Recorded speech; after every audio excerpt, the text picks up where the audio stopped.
Bonjour tout le monde, c'est Olka85. Voici ma première vidéo longue sur ma chaîne, j'espère qu'elle va vous plaire, n'hésitez pas à donner votre avis en commentaire, si vous voulez, sur ce, bon visionnage à tous. Ah, les animés et mangas, un sujet qui émeut beaucoup de débats et aujourd'hui on va parler de la haine contre Demon Slayer. Attention, alerte, cette vidéo n'est pas là pour insulter les mamans en commentaire, ni de dire que Demon Slayer est le meilleur animé, soyez respectueux, ce n'est pas une vidéo pour chercher les embrouilles. Spoil à prévoir.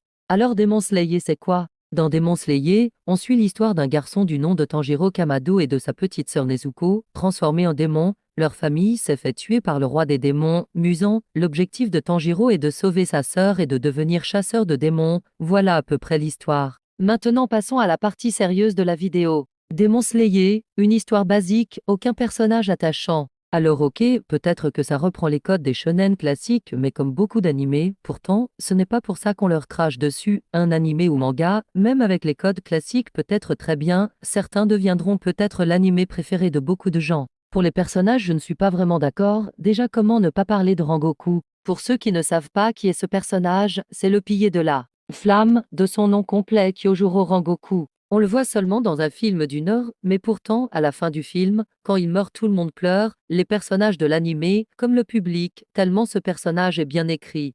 Attention spoil le manga. Maintenant, passons à Akaza. Akaza est un démon puissant, c'est la troisième lune démoniaque. Au début, personne ne l'aime mais quand on apprend son passé, sa psychologie, on finit tout par l'adorer, ça prouve qu'il est bien écrit. Ou même Sanmi, au début, personne ne l'aime mais dès qu'on a su son histoire, on l'a tous aimé. Maintenant, j'aimerais répéter un truc que quelqu'un a dit et je trouve ça très intéressant car je l'ai compris comme ça. Alors, je ne sais pas si vous connaissez le youtubeur Marco, mais quand il a fait sa review sur l'épisode 8 de la saison 4 de Demon Slayer, il a dit un truc que j'ai trouvé intéressant. Il a dit « Je n'ai pas trouvé ce qui était intéressant dans la discussion avec Ubuashiki et Musan. Je vous invite donc dans les commentaires à me dire ce que vous avez trouvé d'intéressant dans cette scène. Peut-être que je n'ai pas compris quelque chose et que dès que je regarderai les commentaires j'apprendrai ou comprendrai mieux les choses.